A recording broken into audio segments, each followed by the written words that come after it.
Hey everyone, it's Dare, and today you all voted on my Instagram story what you guys were interested in talking about, and you guys voted.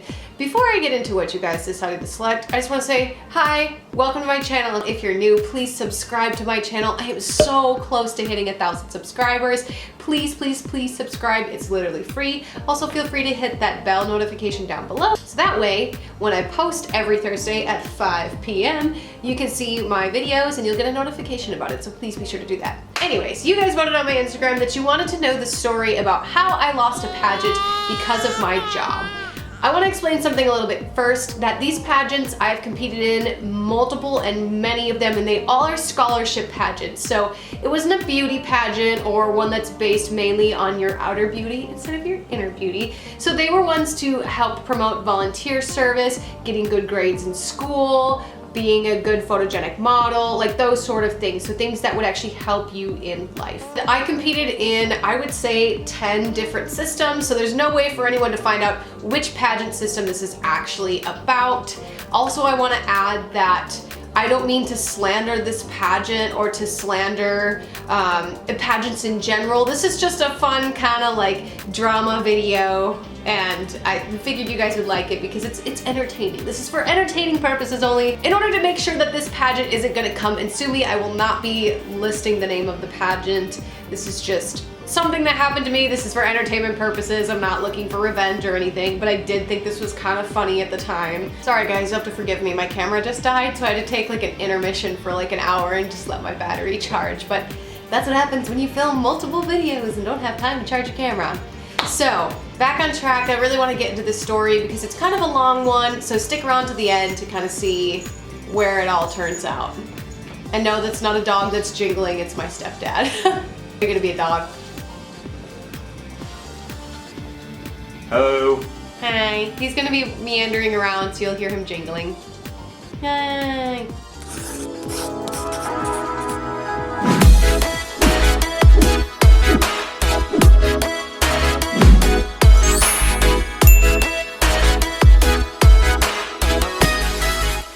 I competed at this pageant a while ago, and I've been competing in pageants, like I said, for many, many years. So if you guys are like looking to find which pageant system this actually is, you won't be able to find out because I've been in the pageant circuit since I was like 10.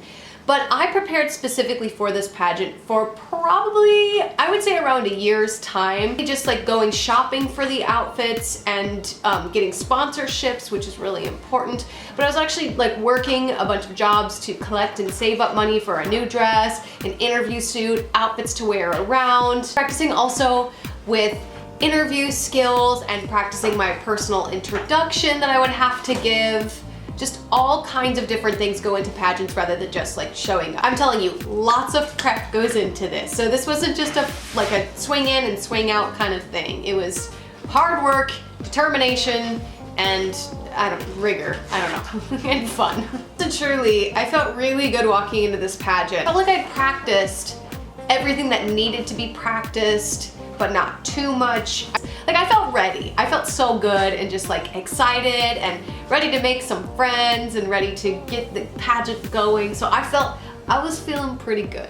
I also felt like I did a good job of getting to know the pageant staff over the internet as well as I could have. Like I made sure I was asking a lot of questions, but not like too many, that I knew them by name, and that when they actually saw me at the event, they actually knew me by name, which sounds kind of like stupid in a way that like, well duh, they should know you all by name. But this was a national pageant, so there were lots of girls there, and the fact that they could single me out and know who I am was really important to me. So I felt like I did a good job not only preparing myself for the pageant, but preparing myself for getting to know the staff and being memorable and just being known as like a friendly person. Because eventually, if you win, you actually get to work with them like all the time. So it's good to have a good rapport with the staff. At the time of this pageant, I was working at the Walt Disney World company. And if you know anything about them, character integrity is a really, really, really big deal if you haven't figured that out yet. Not only was I prepping for the pageant, but I was prepping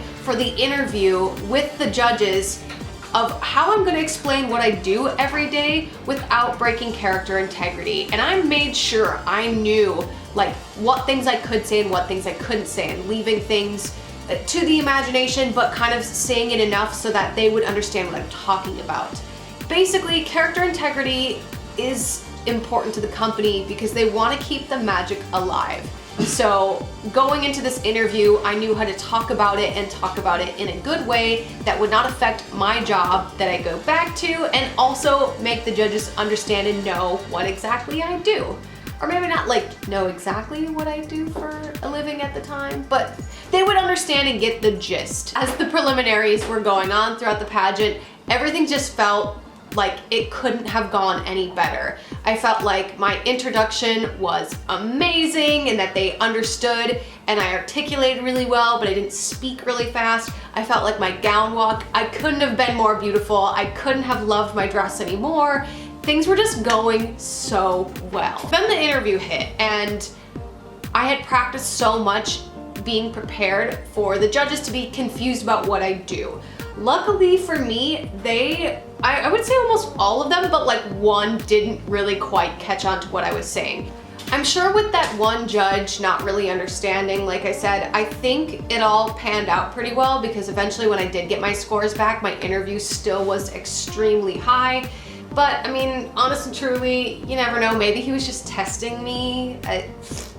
Literally, there's really no way to tell. In order to maintain character integrity, I did what I had to do in the interview, and I still felt like it went really well. It was that night, we all were in our evening gowns, we're all excited to go and ready to find out like who is gonna make top 15, and I was lucky enough to make top 15, which I was so excited for because that means you get rescored on your evening wear walk, and you also get rescored on your introduction. So I felt like those were my two highest scores already, so all I had to do was redo everything I just did and do it extremely well again. So I went up there, I felt beautiful in my dress again, it was like magical, I had a good song to walk to, I was feeling the vibe and feeling the elegance, and then I had to do my introduction, which was like so friendly and like outgoing and bubbly, and they called the winner and it wasn't me. Which in the moment, I was kind of bummed, but I was really happy for the girl who did win and the girls that were in the Queen's Court because obviously they work really hard. So I stuck around while they paraded the Queen around and got all of her beautiful pictures and did the Queen's Court pictures. I still stuck around because like I'm not the kind of person who when they lose just takes off. I like to be around and say congratulations and just, you know, be around the winners and be nice and be cordial. But things happen, you know, it wasn't my year, it wasn't meant to be. That's kind of how I was dealing with it. And the next day, I want to say that they were like packing things up or they were in the same area that the pageant was being held at. If I really did have a good time, I will obviously tell them that I loved being there and I love being a part of the pageant. Like I just like ending on a good note and saying goodbye regardless of what the outcome is. Just because I don't know, I just like to do it because I'm really friendly and I like to let them know that I had fun if that's how the event rolled out for me. I think there was one time I left a pageant where I didn't actually say goodbye and leave because the whole thing had been just a mess. But other than that, every other time I've said goodbye and have been, you know, really enjoyed the pageants, most of them except for that one. But if you guys want that story, if you guys want to hear that story, that's another pageant story, you can leave in the comments below and I can talk about that. But I remember walking in there and they were doing something and one of the staff members was there who had known me by name and I had known her by name. And I was just talking to each of them individually and I had approached this one girl and I had said like, hey, I just want to say thank you so much for a lovely pageant. I had a wonderful time. I'm a little bummed I didn't make it into the top 5, but you know, maybe next year and it happens and you know, I just kind of was like playing it off, like bummed about top 5, but I'm not that upset. Like, thank you for all that you do. I was just more going for like oh well, you can't win them every time. When I spoke to this lady, she basically spelled it out for me. Like flat out the gate, opened her mouth and was like, that crown and that title is only 50 girls' dreams, is to be that queen. You work at Walt Disney World in entertainment, which is hundreds of thousands of girls' dreams. You're already living a dream. Basically, after she had made that comment to me, at the moment I was like, oh, she's just trying to reaffirm that what I have I should be grateful for. So I just said thank you and I literally walked away and didn't think anything of it. But when I had spoken to my parents about what she had said to me, and then when I actually like thought about what she had said to me, it didn't sit very well with me. Because if you think about it, she basically was telling me that because I am already successful, I don't deserve another success story. That because I already have something so good and that I should be so grateful for it, that I shouldn't want something else. I will never forget that conversation with that person, because just because somebody is successful doesn't mean they don't deserve other things. And like I said, I am very grateful for having that job, and I was very grateful for having that job in the moment.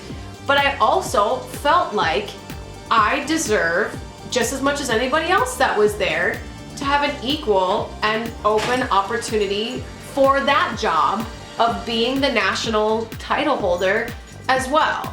I 100% understand that that isn't the only reason why I lost. That would be kind of crazy to say that out loud and like basically blame them for not letting me win because of my job. Like, I feel like even if she was just trying to comfort me, that's not the way to do it. Like, her tone and the way she spoke to me was not open, honest, and friendly. It seemed like she was trying to tell me something or trying to teach me a lesson, or maybe just didn't think my joke was that funny. And even though it wasn't really a joke, but it was just a comment. So, I don't know. Call this clickbait, you can call this dramatic, call it whatever you want, but these are my honest feelings, and this is honestly how I felt after the pageant. Many of you will probably contemplate on commenting, then don't compete in a pageant if you can't handle losing.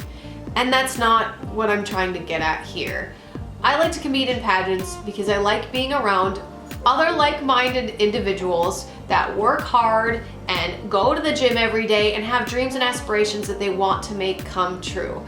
I also like competing in pageants because I get to be around women. I get to be around beautiful women that like love the things that I love. So of course I'm gonna like want to keep competing and want to keep doing these things. Having a crown and a sash isn't the make or break for pageants with me. What really bothered me was that basically because I had my job, my dream job that I worked very hard to get at and to work at and to be happy and successful, was the reason I didn't deserve to win the pageant. That's what bothered me more than the loss. Just for the record, I will always continue competing. I don't really think that there'll be a time that I won't ever compete, just because the pros always outweigh the cons, and if something like this happens, I usually just don't compete at the pageant again. Anyways, thank you guys so much for watching. I hope this story was informative and maybe like interesting for you guys to listen to, because obviously this is for entertainment purposes only. I'm not trying to bash anywhere, which is why I didn't use any names. Duh. But thank you guys so much for watching. Please don't forget to leave me a comment below. Give me a thumbs up if you enjoyed this story, or give me a thumbs up because you feel bad for me and my past.